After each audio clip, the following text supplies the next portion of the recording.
المسلسل إلى دق الحال هو مسلسل المرأة بامتياز، لأن كل سيدة غادي تشوف نفسها في شخصية من الشخصيات اللي كيقدموها الممثلات. أنا الآن ما كنهضرش معك كممثلة، ولكن كندوي معك كمتفرجة متحمسة بزاف أنني نتابع المسلسل في أولى حلقاته.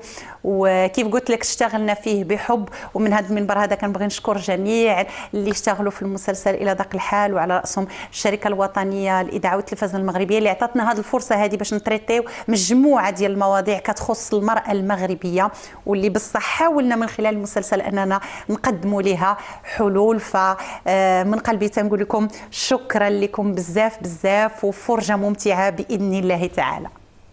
فنانة دنيا بوتازوت، شكرا على حضورك معنا. شكرا لك، نتمنى لك التوفيق ونجاح هذه التجربة الدرامية الجديدة اللي أذكر يعني غادي نتابعوها على القناة الأولى كل اثنين وأربعاء.